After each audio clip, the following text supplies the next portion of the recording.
Retailers raising questions. Tonight on our news. Economic Affairs Minister breaks down recent talks with grocery retailers on the removal of VAT. I'm Nevada Emmanuel. Stay tuned to our news for the full story. Plus, candidates finalized.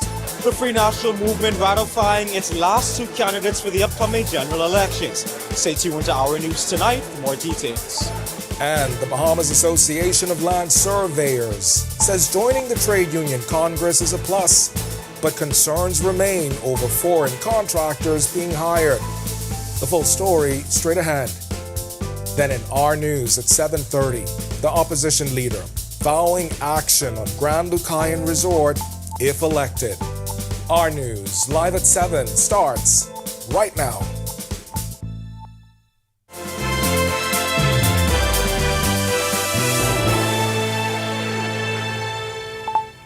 Welcome to our news live at 7. Thanks for joining us tonight.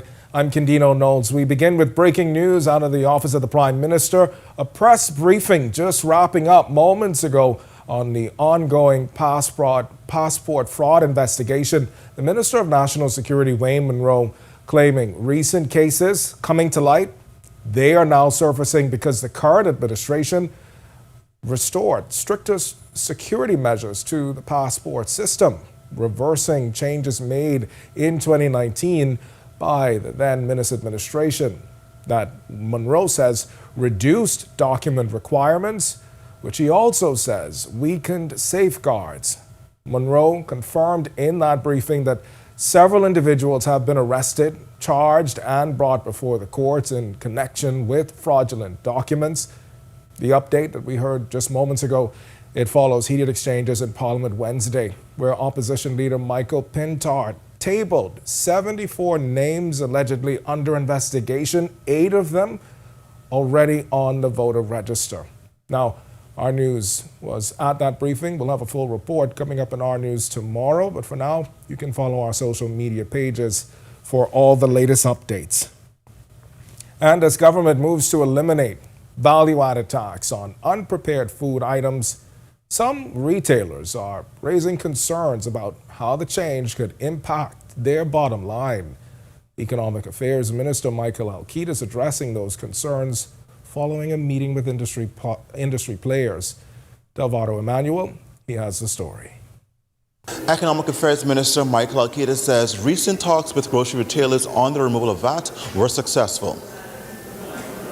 With less than 2 weeks before VAT is removed from unprepared food items, government is working closely with grocery retailers to make sure the change hit the shelves without disruption. On Tuesday, during a national address, Prime Minister Philip Davis announced plans to meet with grocery retailers to address the reduction of value-added tax on uncooked foods, which will take effect on April 1st. Economic Affairs Minister Michael Alkeid is confirming that those issues were raised during a Tuesday night meeting with retailers. They have some bottom line concerns, but as I have said previously, we are in a situation where cost of living is, forefront on the mind of half of the people. If you do a survey, half of the people around the world look at it as their number one issue. And so to tackle it, it requires government and it requires the private sector. And so if there's a potential of a little bit of an impact to the bottom line, I think people understand that, that's one of these situations that we're in. We're looking to bring relief and it's a shared responsibility. Alkeid is also noting another area of concern for retailers, going from a reduced VAT rate to zero. He says requires adjustments in accounting systems. There are some, back office administrative accounting procedures that they have to do to properly account. It's a little different going from 5 to 10 than going from 5 to 0, where, there's no VAT payable. And so it's just a few things that they have to do in terms of their accounting and their bookkeeping, etc. And we assured them that we'll work with them to make sure that, they have the time needed to implement those changes. Despite those challenges, Alkeid says both the government and the private sector are committed to making the policy work to bring much-needed relief to Bahamian households.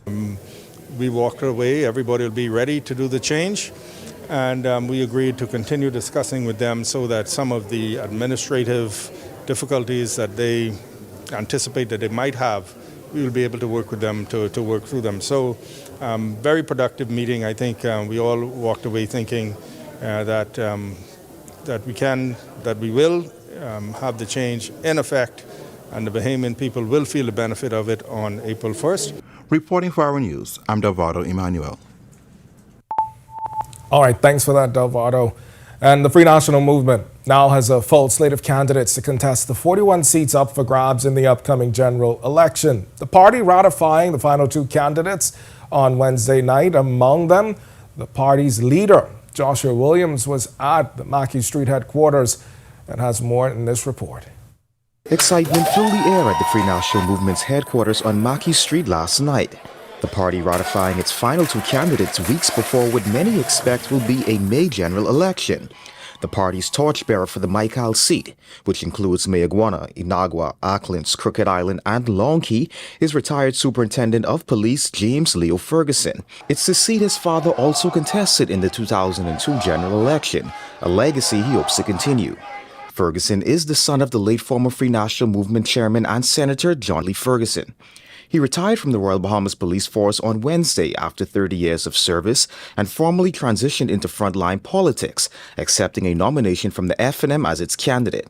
A native of Mayagwana, Ferguson says he's ready to address key issues affecting that constituency. That young persons do not get opportunities. We need our young people to get the opportunities they need so they can stay on the island. The population is dying.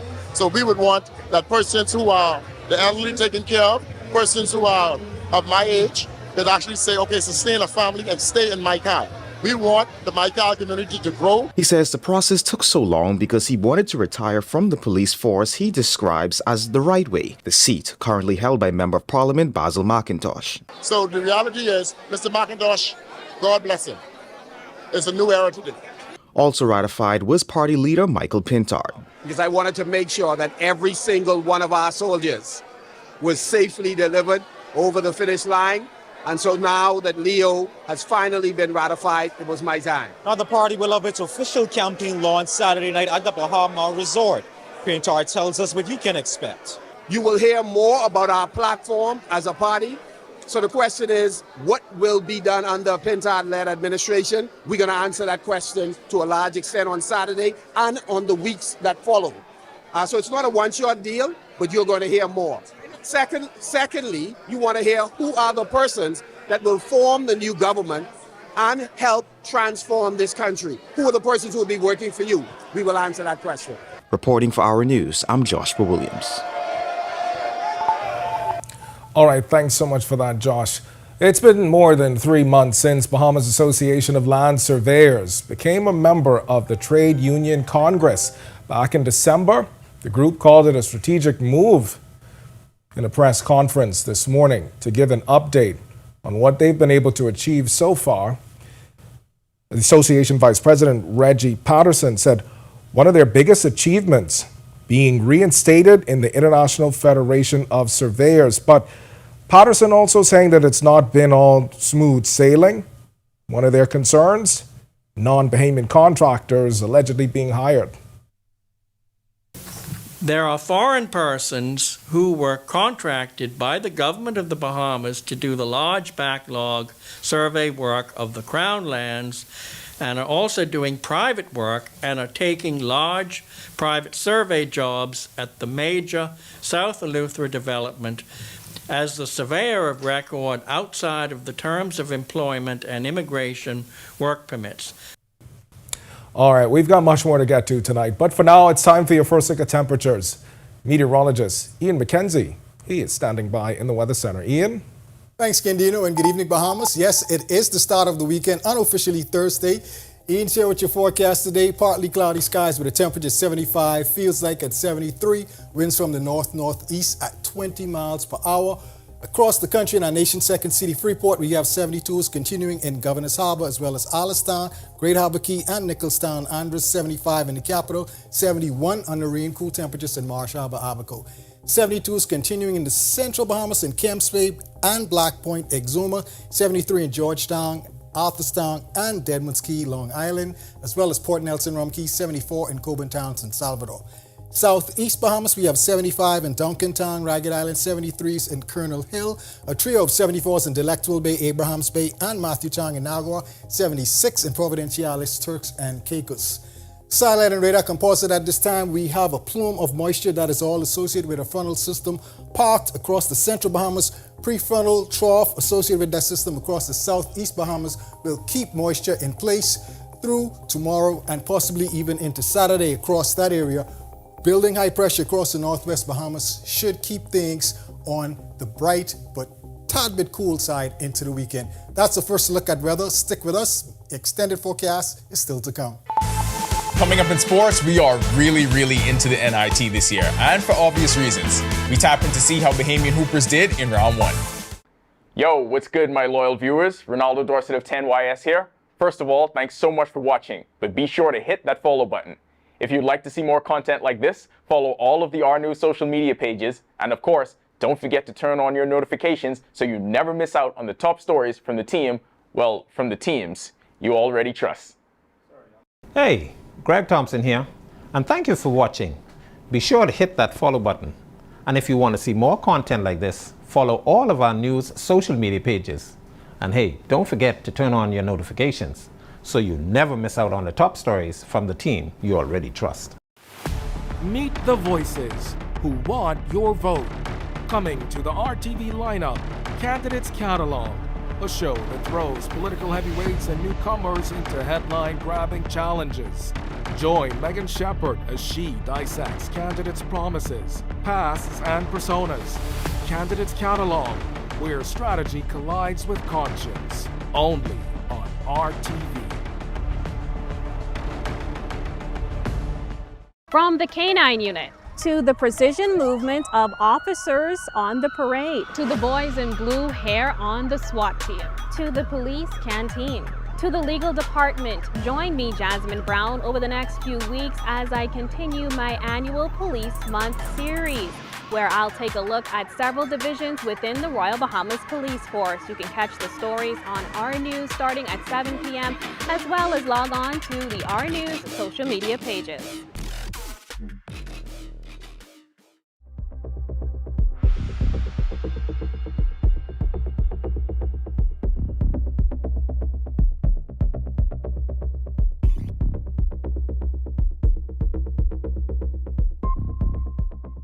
For more than a century, the Royal Bahamas Police Force has been the face of law and order.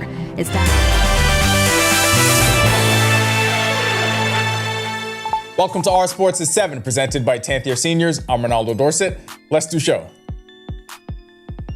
The last time the NIT was more prestigious than the NCAA tournament was sometime in the 1950s. Well, for us, we're taking it all the way back because this year we have so many Bahamian Hoopers in both NIT brackets.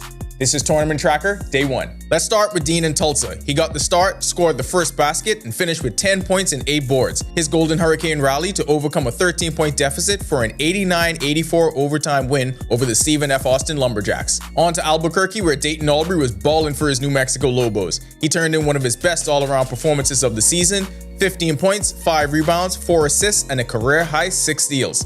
Meanwhile, Frederick King had a double-double with 15 points and 11 rebounds, but the season came to an end for his Murray State Racers in an 89-75 loss to the Nevada Wolfpack. Two dynamic outfielders, two different paths, but it still led them back to indie baseball.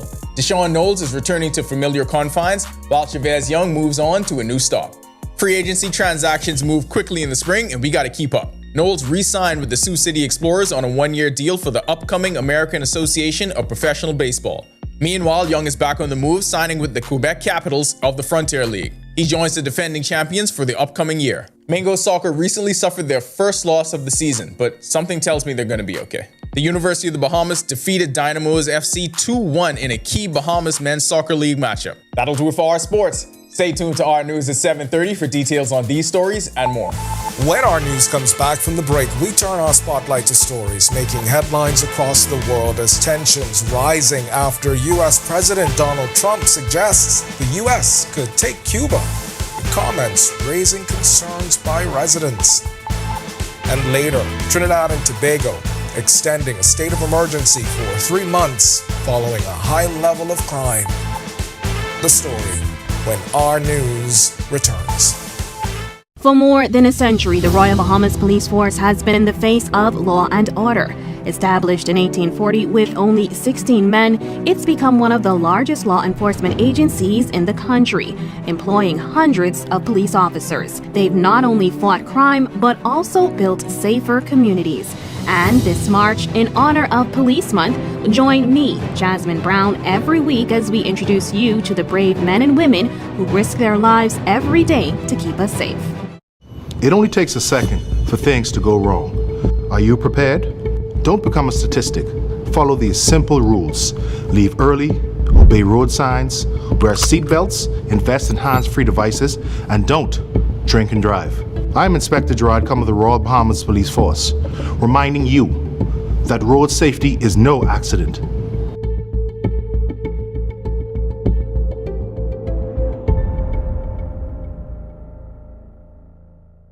It's more than a podcast. It's a movement. This is Breaking the Silence with Junior Clovis, where conversations we avoid finally have a place to breathe. Every story, every struggle, every breakthrough is brought to light, unfiltered and unspoken until now. Join us this Sunday at 2 p.m. as we confront the topics that matter, share real experiences, and change the conversation around mental health together. Watch, listen, break the silence. In what we do at Best Brew, it really doesn't end when the customer purchases our product. We offer specialty coffee, tea, spices, and brewing equipment. We do a lot of our orders via website. We actually have the mobile service and the phone service and the internet. So having business in a box really kind of brought everything together for us and helps us to be able to provide the customer services that we pride ourselves on. Every week, one show drives the national conversation. On the Record. We challenge the issues, ask the tough questions, and dig deeper. We bring in the experts, the decision makers, and the voices that matter. Our discussions shape policy, influence change, and inform the public like no other. Join us every Thursday at 8 p.m. and again on Sunday at 8:30 p.m. Catch us streaming live on Facebook or catch up with your favorite episodes on our YouTube channel. The conversations that shape the Bahamas start here, on the Record.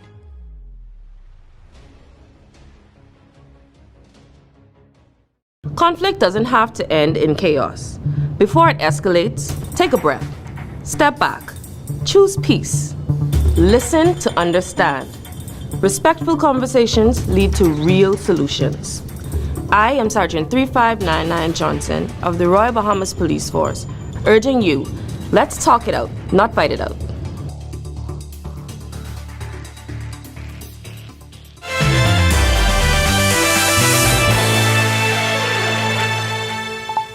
This is our news. Welcome back. We turn our attention now to stories making headlines across the world.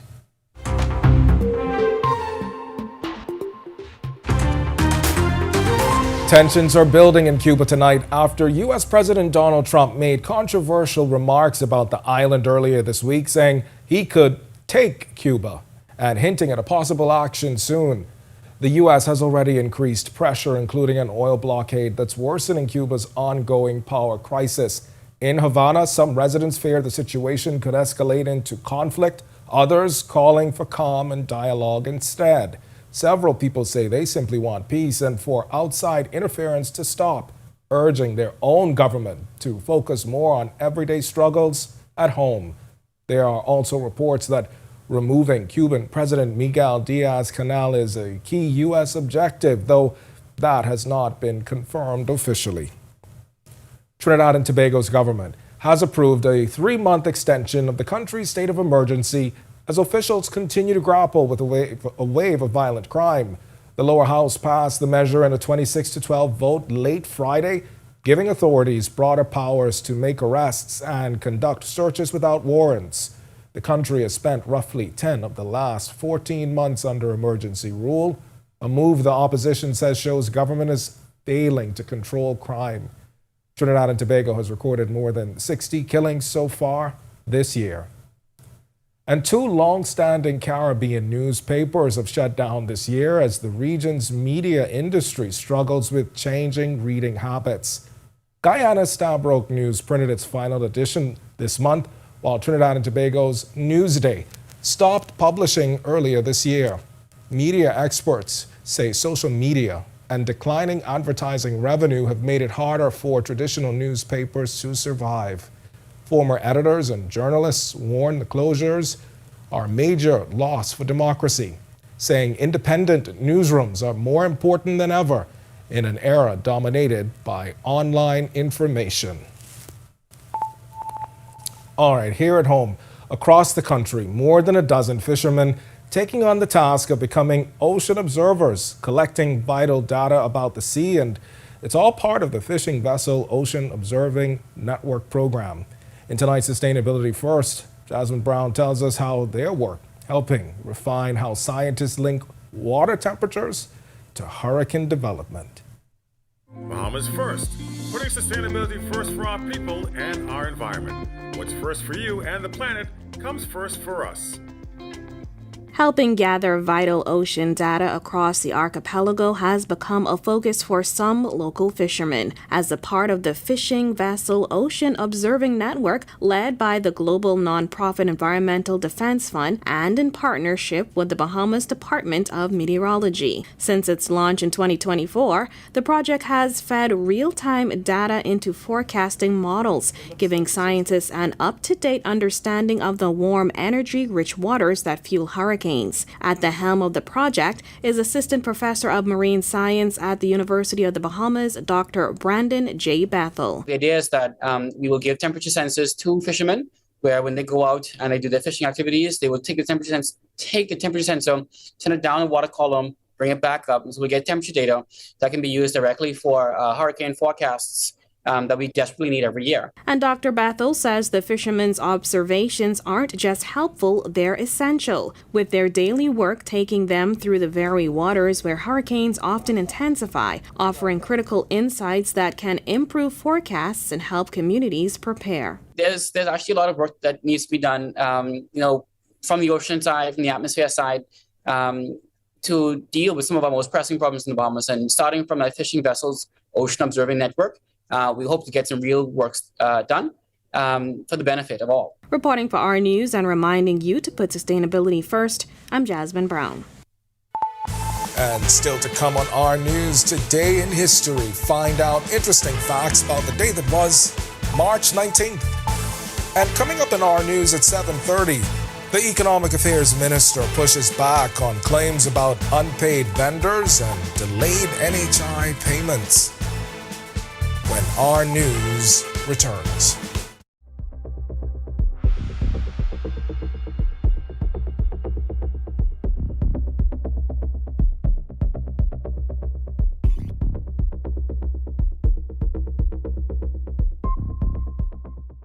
From 2017, one show has set the standard for current affairs in the Bahamas, and that's On the Record, one of the longest-running current affairs shows on RTV.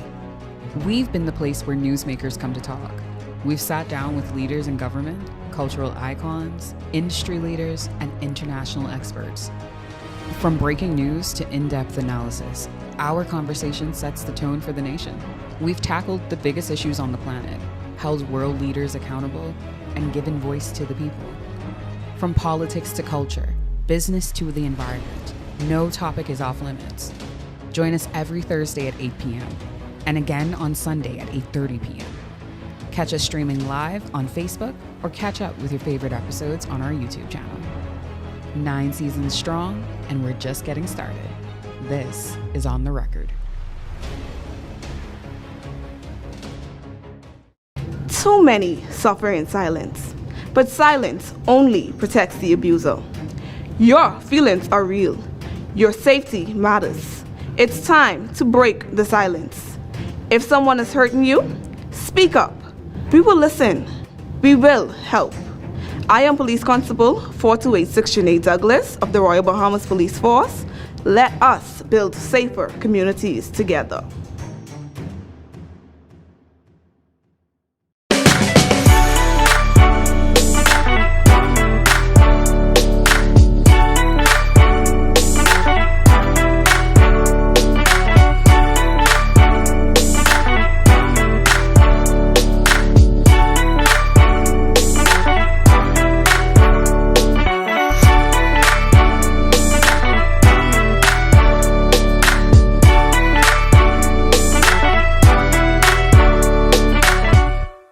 Do you think you know domestic violence?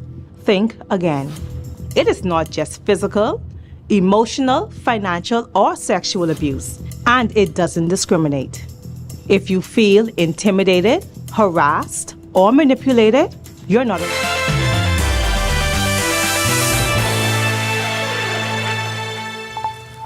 On this day in Bahamian history, in 1798, Joseph Eve, a Pennsylvania loyalist, secured the contract to build Nassau's jail. He was an investor and architect responsible for designs such as Nassau Public Library and St. Matthew's Anglican Church. Then in 1913, the Boy Scout Association of the UK registered the first Bahamas troop, evolving into the Scout Association Bahamas branch.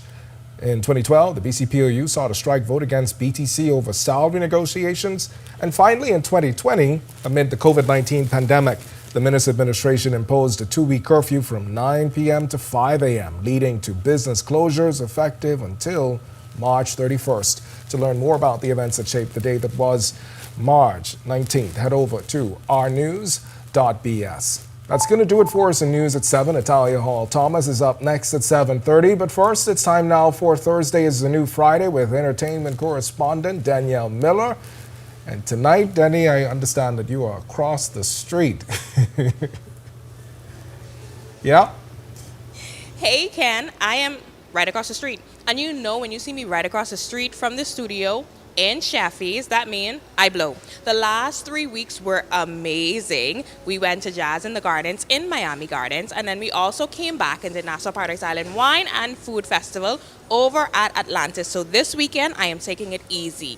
Next weekend, we got Reggae in the Park with Alpha Sounds. And then that following week, we got the Love and Harmony Cruise. And then in May, yes, I'm talking about May right now so I can get you guys prepared. We have the Best of the Best Music Festival in Miami. So I am making sure that there are no bags under these eyes and that I am taking my vitamins for the weeks ahead. And if you want to know more about the events that I just spoke about, go ahead to our social media pages and watch Thursday is the New Friday. Y'all see that little like a choir director to find out more. All right, guys and gals, you know the drill. Until next weekend. Oh, and I also have in our 7:30 p.m. broadcast in the entertainment segment the highlight from Jerk Jam.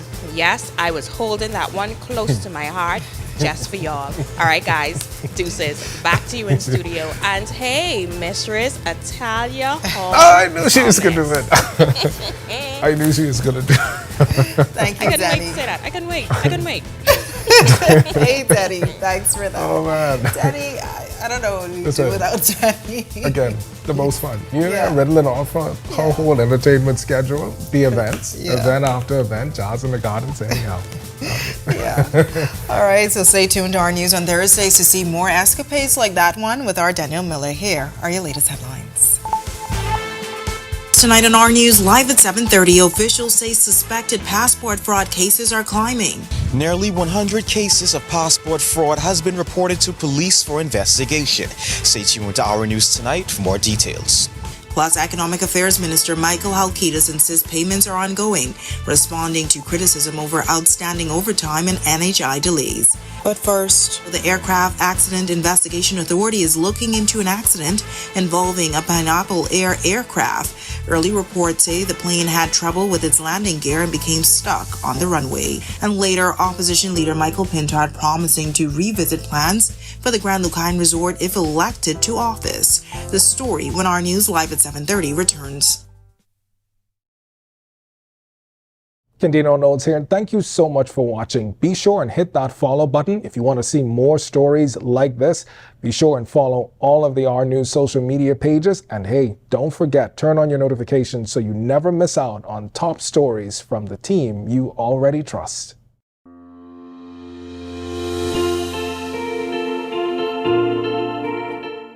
It's unfortunate worldwide. The leading cause of kidney failure is uncontrolled hypertension, uncontrolled diabetes. Hypertension and diabetes is one of those, or two of those illnesses, those diseases that can be managed properly. The unfortunate thing is that the patients, we see them when they're feeling sick. They go to the hospital when they're feeling sick. We encourage patients, we encourage the patients' families to take regular checkups. See their doctor, have their blood works done twice a year if needed. And if anything is noticed within those results, at least we have time to check it.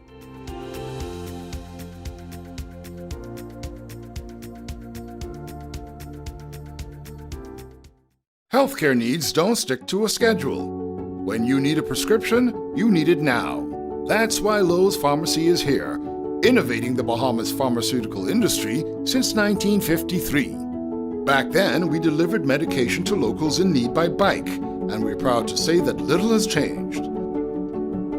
No matter the resources at our disposal, we've always done everything in our power to innovate. Today's technology means we can live out our vision stronger than ever. When your prescription runs out, WhatsApp Lowe's Pharmacy for a refill. No matter how much time passes by, we're always searching for new ways to innovate and to empower you to do the things you love.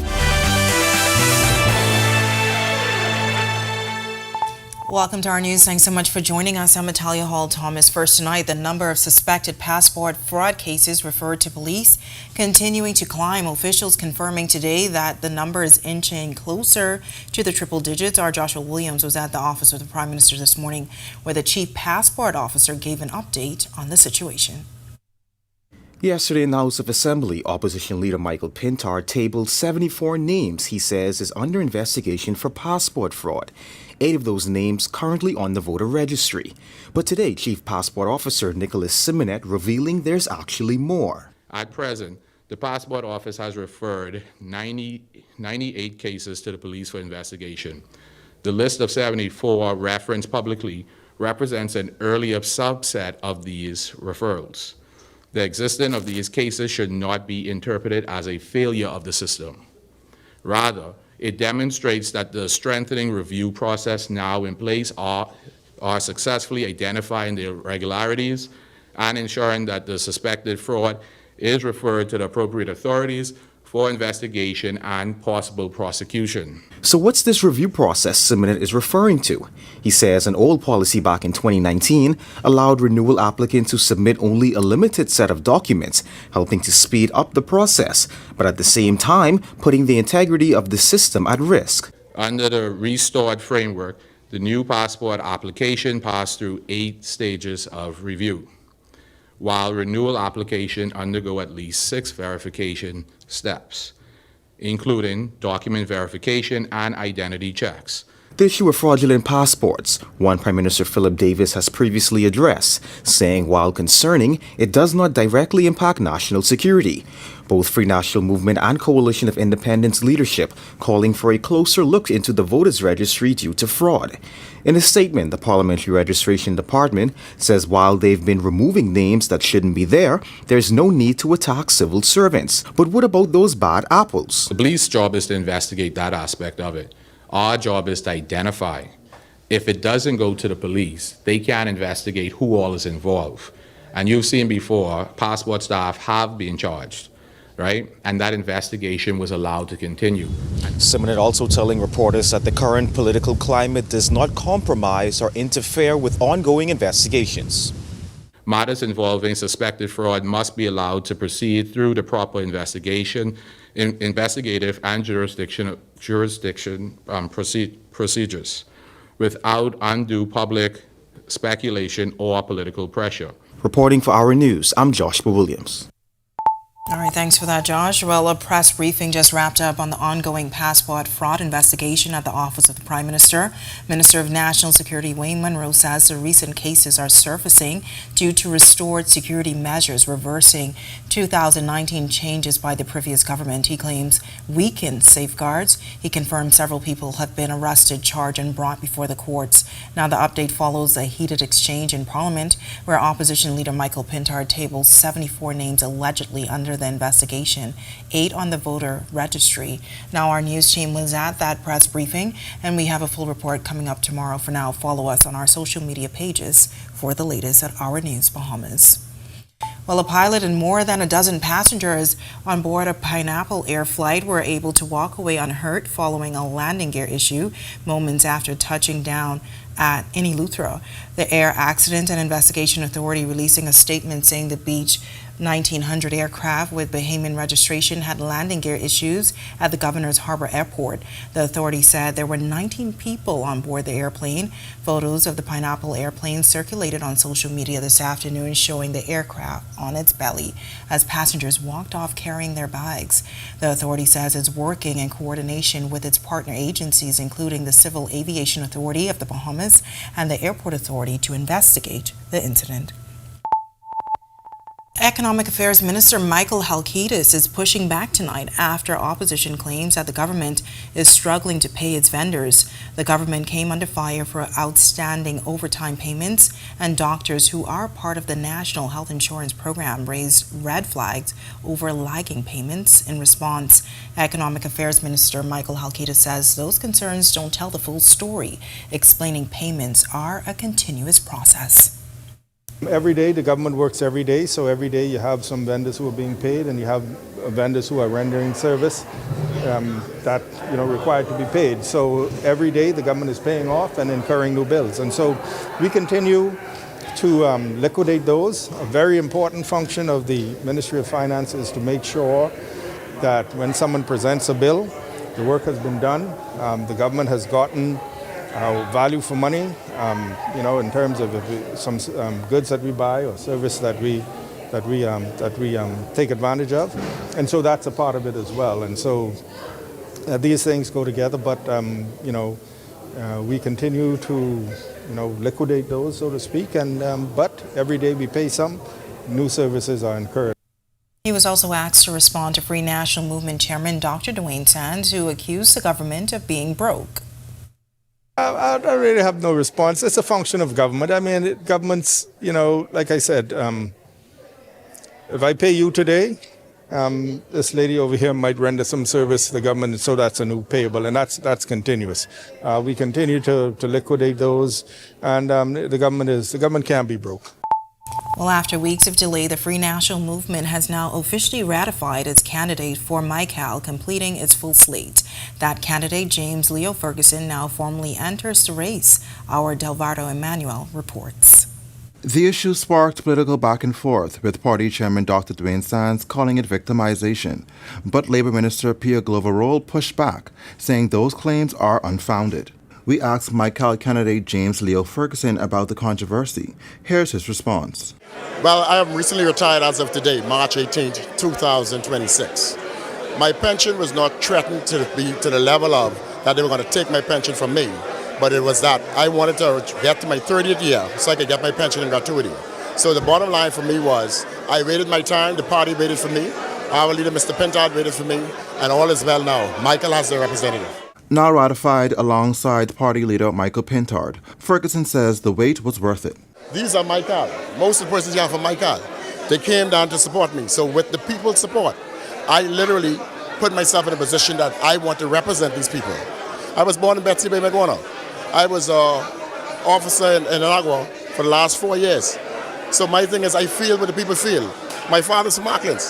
These are my people. So if I can't represent my people, I shouldn't be able to represent anyone. At last night's press conference, his MyCal supporters showed up, rallying behind a man they say represents them, from Iguana to Inagua. That's all news for us right now. To tell you the truth, we're looking at a brighter day, and everything, what we're looking for, we're seeing it happening right now, so we don't have no doubt. Trust me, it's no doubt. MyCal, the position he has for MyCal is, he's from Iguana, he was born in Betsy's Bay, he served in Inagua as a police officer with dignity and pride. And his old man is from Auckland. So he's right in the cycle. You can't miss. You can't miss. Reporting for Our News, I'm Delvardo Emmanuel. While Free National Movement leader Michael Pintard promising to tackle the Grand Lucayan sale if his party goes from opposition to the governing party after the next general election. Last May, the government signed a heads of agreement with Concord Wilshire for the sale and redevelopment of the hotel. Fast forward to 3 weeks ago, the U.S.-based developer promised to announce the commencement and development and construction activities at the Freeport property, saying specifics would be provided in 2 weeks, but there's been little movement. After being officially ratified Wednesday night for the Marco City seat, Pintard had this to say about the situation. In less than 2 months, we'll have a shot at this as the new incoming government, and we will find a buyer and set out a plan of action on how to revive the tourism industry beyond a single hotel, but with boutique hotels and other businesses owned by Bahamians in Grand Bahama to revitalize the tourism sector. All right, well, more rain in the capital on this Thursday. Meteorologist Ian McKenzie is in the Weather Center with your first look. Ian, what can you tell us? Thanks, Italia, and good evening, Bahamas. Here's a look now at your forecast. Currently outside the studios, we're under partly cloudy skies, temperature 75. Feels like slightly cooler at 73. Winds from the north-northeast at 20 miles per hour. Satellite and radar composite at this time, we have a plume of moisture all associated with that stall-out frontal boundary across the central Bahamas. The pre-frontal trough across the southeast Bahamas, all of that should continue to persist through tomorrow. High pressure building in its wake. We'll tell you all about that in our extended forecast. Still to come in our news, despite strong visitor numbers, a new committee claims the benefits aren't spreading evenly across Grand Bahama. Our news anchor Megan Shepard has the story when our news returns. Stay with us. Greg Thompson here, and thank you for watching. Be sure to hit that follow button. And if you want to see more content like this, follow all of our news social media pages. And hey, don't forget to turn on your notifications so you never miss out on the top stories from the team you already trust. Meet the voices who want your vote. Coming to the RTV lineup, Candidates Catalog, a show that throws political heavyweights and newcomers into headline-grabbing challenges. Join Megan Shepard as she dissects candidates' promises, pasts, and personas. Candidates Catalog, where strategy collides with conscience. Only on RTV. From the K-9 unit to the precision movement of officers on the parade, to the boys in blue hair on the SWAT team, to the police canteen, to the legal department. Join me, Jasmine Brown, over the next few weeks as I continue my annual Police Month series, where I'll take a look at several divisions within the Royal Bahamas Police Force. You can catch the stories on R News starting at 7 p.m., as well as log on to the R News social media pages.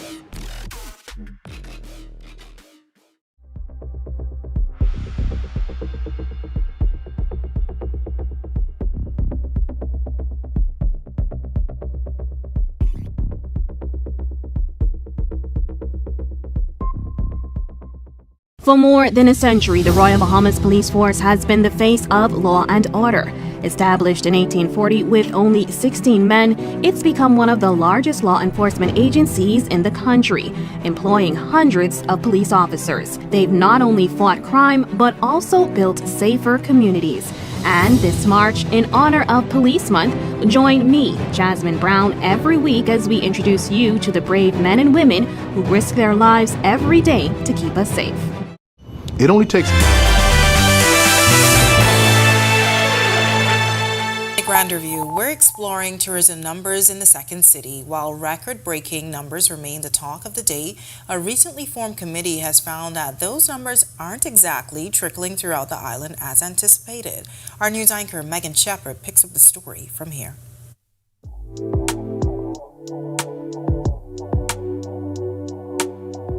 So between MSC, Norwegian, Royal Caribbean, and Margaritaville, the Freeport Harbor has been keeping many of the businesses going because the numbers coming out of Celebration Key is not as strong as we would like. And I believe Carnival is doing all that they can to promote for persons to get off the ship. That's owner of Pirates Cove Zipline and Water Park and member of the Grand Bahama Island Promotion Board, David Wallace. He says in November of last year, following the opening of Celebration Key, the chairman of the GBI Promotions Board called for the formation of a committee to look into the impact the Key would have on the tourism sector and the island's economy. Well, those findings showed that numbers were in fact decreasing across tour operators on the island.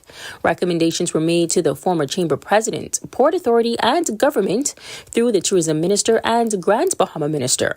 Wallace says Deputy Prime Minister Chester Cooper shared that government was in the process of hiring ambassadors to help promote island-wide tours. We are happy that those ambassadors are now in place at Celebration Key, and many of them would have visited the different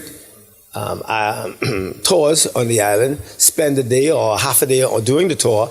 Another committee recommendation, having government partner with key officials to organize and pay for daily tours that would move tourists throughout the island. He says the goal is to have at least 500 tourists out of the thousands of visitors explore beyond the key. So if you have an average of 100 persons that go into Port Lucaya on a daily basis, or 200 persons, the same thing, the tour could be a shopping and beach, so they could spend an hour in Port Lucaya and then an hour at a beach. The same thing with downtown marketplace. You could have 100 persons spend an hour at the marketplace and an hour at the beach, or 100 at the Garden of the Grove, spend an hour at the Garden of the Grove and an hour at the beach, and then they can go back to the cruise ship. And despite the current challenges, Wallace remains optimistic. We believe with the opening of the additional terminal that's going to berth another 2 ships, that's going to help. And so, but you know, Celebration Key is a brand new port. It's a beautiful port, and many persons who are coming for the first time are staying there. We hope that if they come back for a second visit or a third visit, then they might opt to want to venture out of Celebration Key, and then more of the persons on the island would experience them. Reporting for Our News, I'm Megan Shepard. It's now time for tonight's Financial Market Minute, brought to you by RF, your local investment bank.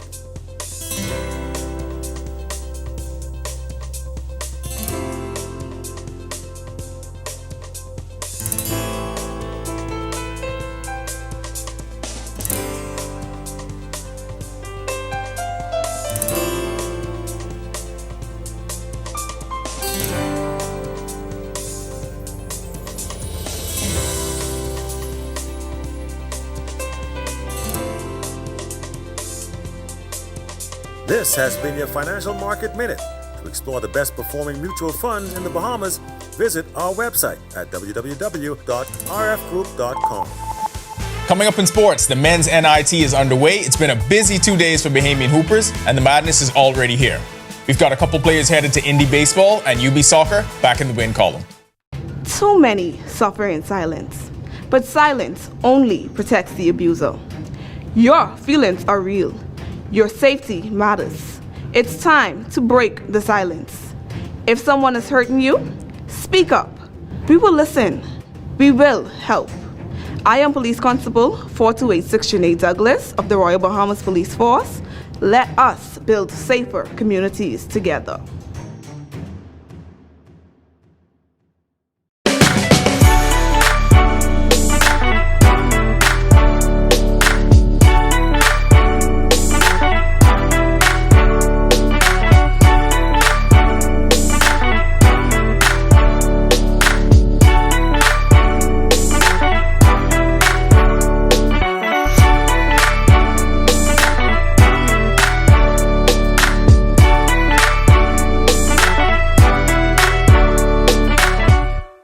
Do you think you know domestic violence? Think again. It is not just physical, emotional, financial, or sexual abuse, and it doesn't discriminate. If you feel intimidated, harassed, or manipulated, you're not alone. The Bahamas Crisis Center and the Domestic Violence Task Force are here. I am Sergeant 3992 Tamika Neely. Let's break the silence on domestic violence. Let's create safer communities. Meet the voices who want your vote. Coming to the RTV lineup, Candidates Catalog, a show that throws political heavyweights and newcomers into headline-grabbing challenges.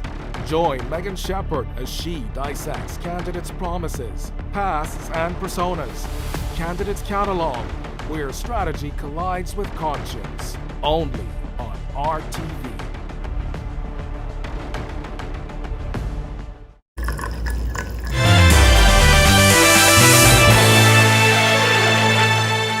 Welcome to Our Sports, presented by 10th Year Seniors. I'm Ronaldo Dorset. Let's do show. The last time the NIT was more prestigious than the NCAA tournament was sometime in the 1950s. Well, for us, we're taking it all the way back because this year we have so many Bahamian Hoopers in both NIT brackets. This is Tournament Tracker, Day 1. Survive and Advance, that's the name of the game in March. That's what Roma Dean and Dayton Albury did with their teams in round 1. Not so much for Fred King, but we'll get to that later. Let's start with Dean in Tulsa. He got the start, scored the first basket, and finished with 10 points and 8 boards. His Golden Hurricane rallied to overcome a 13-point deficit for an 89-84 overtime win over the Stephen F. Austin Lumberjacks. Tulsa will host UNLV on Saturday or Sunday in the second round. On to Albuquerque, where Dayton Albury was balling for his New Mexico Lobos. He turned in one of his best all-around performances of the season, 15 points, 5 rebounds, 4 assists, and a career-high 6 steals. The Lobos won 107-83 over the Sam Houston Bearcats and will host George Washington in the second round Sunday at 7 p.m. Meanwhile, Frederick King had a double-double with 15 points and 11 rebounds, but the season came to an end for his Murray State Racers in an 89-75 loss to the Nevada Wolfpack. The milestones weren't quite done yet though. King earned another postseason award, named to the National Association of Basketball Coaches All-District Second Team for the Central District. 2 dynamic outfielders, 2 different paths, but it still led them back to Indy baseball. Deshaun Knowles is returning to familiar confines, while Chavez Young moves on to a new stop. Free agency transactions move quickly in the spring, and we gotta keep up. Knowles re-signed with the Sioux City Explorers on a 1-year deal for the upcoming American Association of Professional Baseball. This will be the 3rd stint with the Explorers for the former LA Angels prospect. Last year, he hit .286 with 9 homers and 53 stolen bases, good for 2nd in the league and 2nd most in a single season in Explorers history. He also earned the Batter of the Month award in August. Meanwhile, Young is back on the move, signing with the Quebec Capitals of the Frontier League. He joins the defending champions for the upcoming year. A former Toronto Blue Jays, Pittsburgh Pirates, and Milwaukee Brewers prospect, Young spent last season in the AAPB with the Lake Country Dockhounds, where he hit .303 with 13 stolen bases in just 25 games. The AAPB and the Frontier League are both indie leagues that operate outside of the MLB, but still provide opportunities for players to develop, showcase their talent, and most importantly, get paid to play.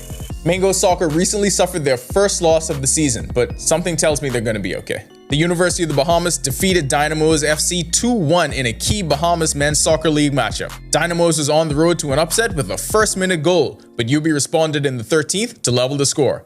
They took control in the 73rd minute when Nahum Johnson converted off a cross from CJ Clerjus for the winner. The Mingos improved to 9-1-3 on the season with a matchup against Renegades FC ahead this weekend. That'll do it for our sports. This is 10YS, and tournament time is the most special time of the year. There are 2 things in life we're allowed to know very little about but be very loud and wrong about. March Madness is one, and the other one we'll see in May or June, or whenever you see more of these billboards go up. Still ahead on our news tonight, the Nassau Paradise Island Wine and Food Festival closing out at the Atlantis Paradise Island Resort with a showcase of Caribbean cuisine.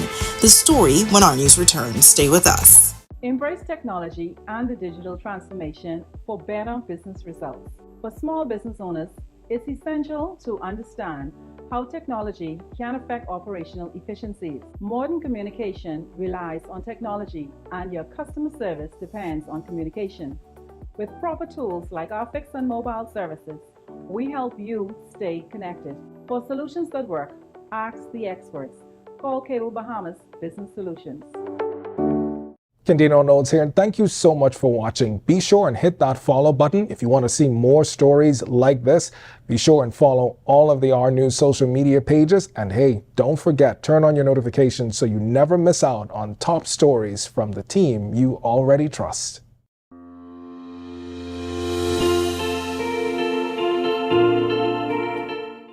It's unfortunate worldwide. The leading cause of kidney failure is uncontrolled hypertension, uncontrolled diabetes. Hypertension and diabetes is one of those, or 2 of those illnesses, those diseases that can be managed properly. The unfortunate thing is that the patients, we see them when they're feeling sick. They go to the hospital when they're feeling sick. We encourage patients, we encourage the patients' families to take regular checkups. See their doctor, have their blood works done twice a year if needed. And if anything is noticed within those results, at least we have time to check it.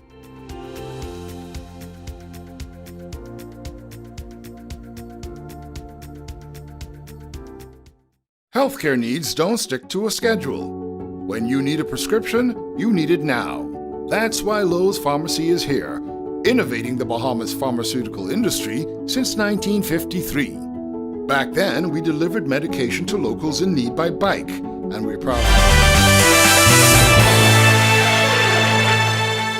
Welcome back, everyone. This is our forecast into the weekend right now. Again, that plume of moisture is stationary across the central portions of the southeast Bahamas, all associated with that frontal system, should begin to exit the area and continuing pushing southwards through the weekend. High pressure building in its wake across the northwest Bahamas, and that should translate into gorgeous conditions. You know, we have a lot of sporting events as well as party events and what have you, so just go there and enjoy the weekend.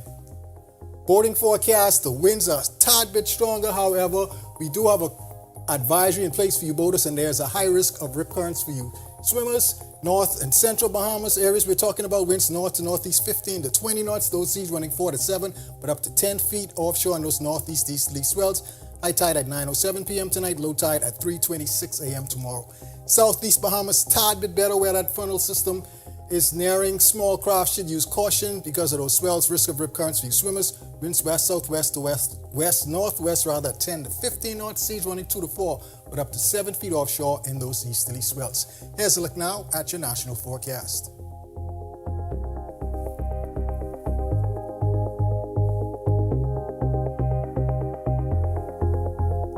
In your extended forecast, as I mentioned earlier, we have just gorgeous conditions into the weekend, and that should extend pretty much into next week as we expect high pressure to build across our area. We do expect a weak frontal system to clip us Tuesday through Wednesday, and that may increase rain chances into next week. Those temperatures are in the low to mid 70s. Man, just great. Get out there, enjoy it, and have a great weekend. All right, thanks so much for that, Ian. Well, last week, the Atlantis Resort transformed into a culinary retreat thanks to their premier event, the Nassau Paradise Island Wine and Food Festival.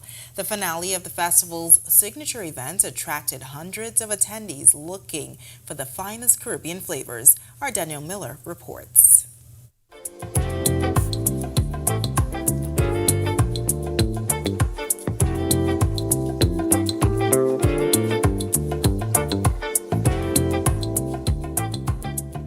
It's the final night of the marquee events for the Nassau Paradise Island Wine and Food Festival, and one of my favorites, jerk jam. Paradise Harbor was filled with the smell of regional spices on Saturday night. The signature event, showcasing grilling methods, live cooking demonstrations, beers, wines, and cocktails, was hosted by celebrity chef Antonia Lofaso, along with award-winning chef and owner of Field Trip Restaurants, J.J. Johnson. Chef J.J., what are you doing behind the grill tonight? Oh, I'm making this beautiful jerk shrimp. We marinated it for 2 days in our house-made jerk sauce. We are charring them on the grill, and then we throw it back in a little bit of jerk barbecue. Over 20 vendors utilizing a similar technique, tenderizing their meat with the flavors of the Caribbean, serving irresistible plates for hundreds of attendees and other chefs to overindulge. What brings you ladies out tonight? The food, of course. Definitely the food.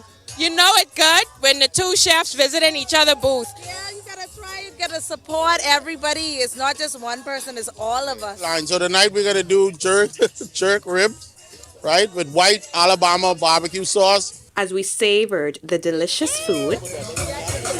Oh my God. We were also treated to the music of Willis and the Illis. And to end the evening, a performance by rock band Sugar Ray. Reporting for our news, I'm Danielle Miller.